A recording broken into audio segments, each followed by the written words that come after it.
Brain decline usually looks sudden only at the end, but the strongest prevention research says the damage is often built slowly through ordinary habits that people defend because they feel normal. The key word here is not instant injury, it is risk, because these routines can quietly raise the odds of cognitive decline, vascular harm, weaker memory, poorer mental performance, or later dementia. Major prevention frameworks now estimate that roughly 45% of dementia cases might be preventable or delayable if enough modifiable risk factors were addressed across life. That does not mean every person can erase their risk, but it does mean the brain is more shaped by daily behavior than most people realize. The first habit is chronic sleep loss, because too little sleep hurts attention, mood control, reaction time, decision-making, and memory, even before the long-term risks enter the picture. A small NIH brain imaging study found that just one night of sleep deprivation was linked with about a 5% increase in beta amyloid signal in areas including the hippocampus and thalamus.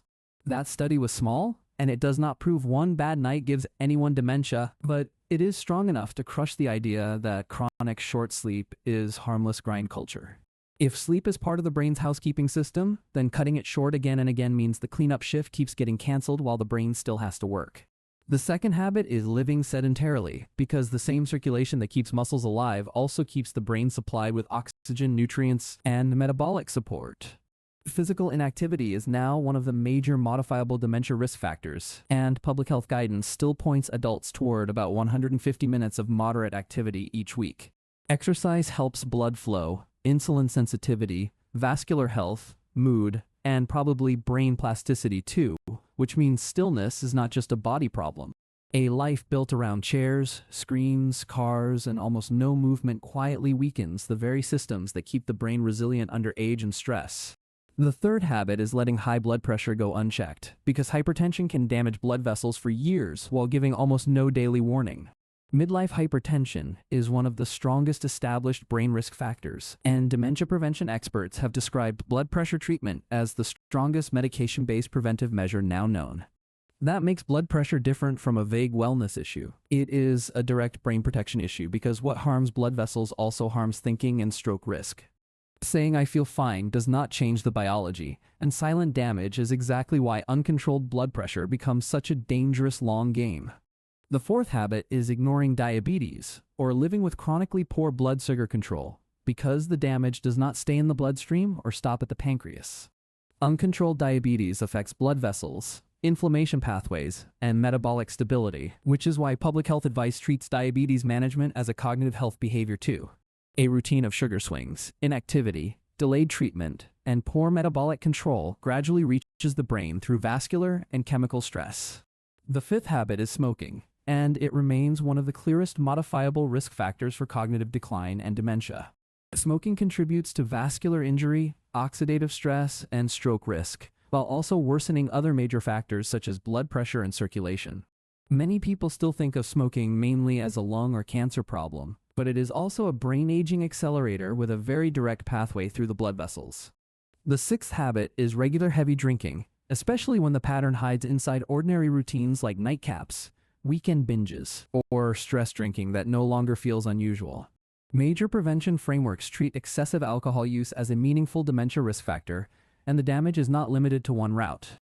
Alcohol can raise blood pressure, worsen falls and traumatic brain injury risk, disrupt sleep, and directly impair cognition, which means the same bottle can attack the brain from several sides. The seventh habit is untreated hearing loss or repeated hearing damage from loud noise, and this one surprises people even though the research signal is already strong. Hearing loss is now one of the most important modifiable factors in dementia research, possibly because it raises cognitive load, reduces stimulation, and pushes people toward withdrawal. A Johns Hopkins study found that older adults with moderate or severe hearing loss had dementia prevalence 61% higher than people with normal hearing. Among those with significant hearing loss, hearing aid use was linked with a 32% lower prevalence of dementia, which does not settle every causality question but still carries real weight. That means putting off hearing care for years is not a harmless delay. It may be a slow decision to make the brain work harder while the social world grows quieter. The eighth habit is social isolation because the brain is not built for durable loneliness, low support, and long periods without meaningful human contact. Public health agencies now list social isolation and loneliness as dementia risk factors, not just as sad experiences that leave the brain untouched. In the United States, about 1 in 3 adults reports loneliness, and about 1 in 4 reports lacking social and emotional support. Isolation is also linked with depression, anxiety, stroke, heart disease, earlier death, and poorer overall health, showing that the damage spreads through many pathways at once. The 9th habit is building your diet around ultra-processed foods, especially when those foods become the default rather than the exception. A large cohort study of 10,775 adults found that people getting more than about 19.9% of daily calories from ultra-processed foods showed a 28% faster rate of global cognitive decline. The same study found a 25% faster rate of executive function decline over a median follow-up of 8 years, with stronger associations in people under 60 and those with lower diet quality. That study was observational and relied on baseline diet reporting, so it cannot prove absolute causation by itself. But the warning signal is still far too strong to shrug off. A menu built from shelf-stable, hyper-palatable, industrially reformulated products may feel convenient in the moment while quietly pushing the brain the wrong way over years. The 10th habit is chronic unmanaged stress, and this one needs careful wording because not every hard week leaves a scar on the brain. The risk rises when stress becomes long-term, uncontrollable, traumatic, sleep-destroying, and constant enough to turn recovery into something the body almost never gets.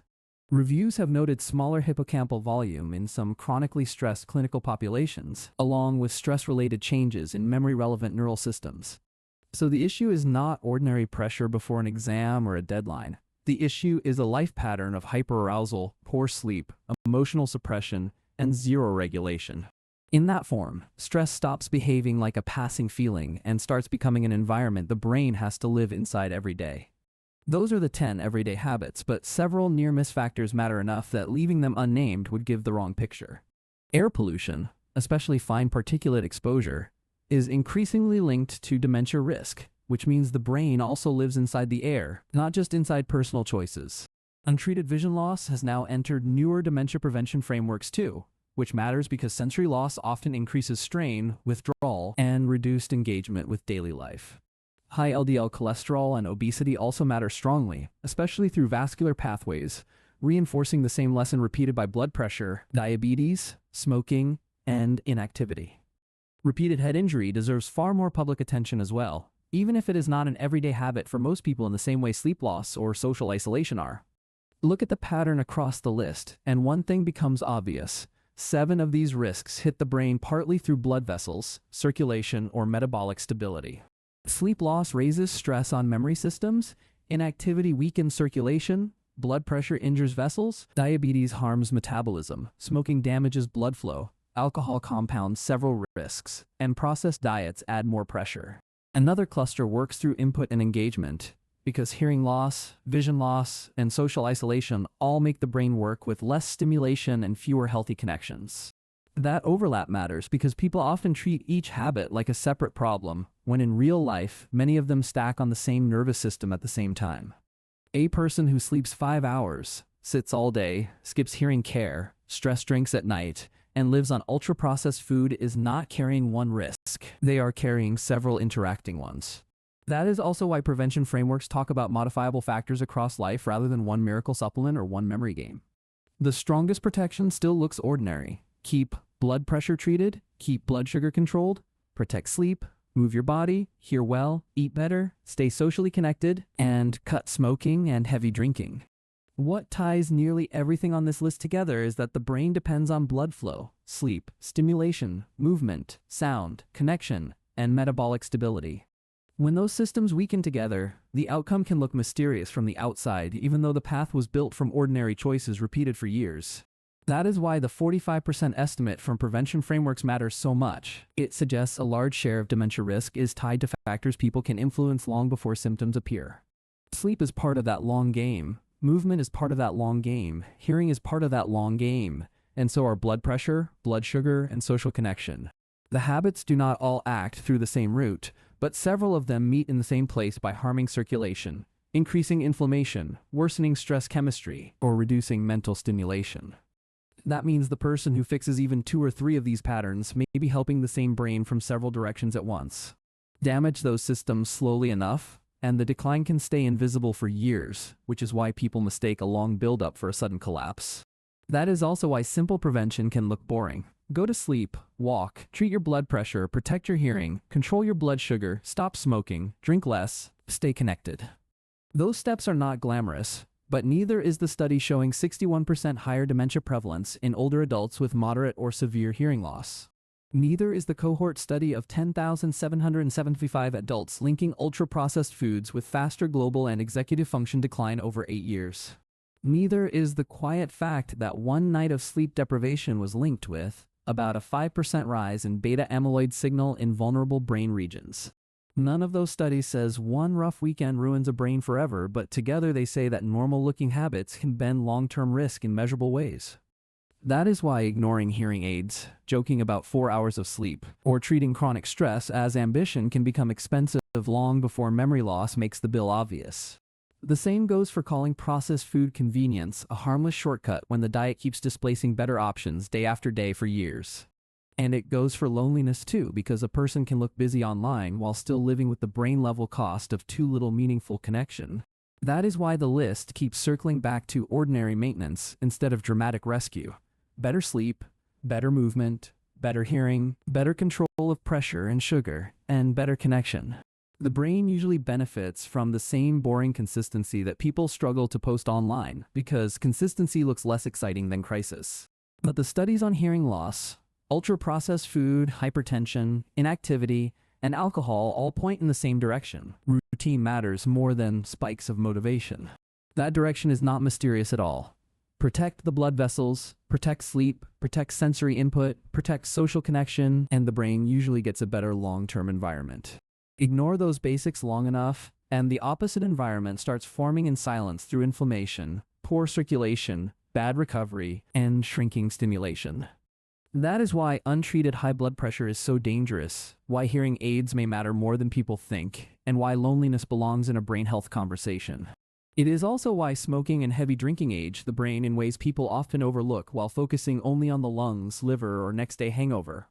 The pattern across all 10 habits keeps repeating one warning. The body and brain share the same long-term environment, so daily neglect rarely stays in one organ. That shared environment is why a brain health plan often looks like a whole-body plan, instead of one trick aimed only at memory. The scary part is not that the science is dramatic. The scary part is that the most dangerous routines are often the ones people repeat while saying this is just normal life. One missed night of sleep, one silent blood pressure reading, or one loud concert does not write the whole future, but years of the same pattern can. The routines that hurt the brain most are often the ones modern life rewards. Late nights, sitting all day, stress without recovery, processed convenience, and isolation that looks productive. So if you want one clean idea to remember, keep this one. The brain is rarely wrecked by one shocking moment. It is usually shaped by the pattern you repeat when nobody is watching. And if you want the next step, watch the companion video on the daily habits that actively protect memory. Because replacing risk works better than just fearing it.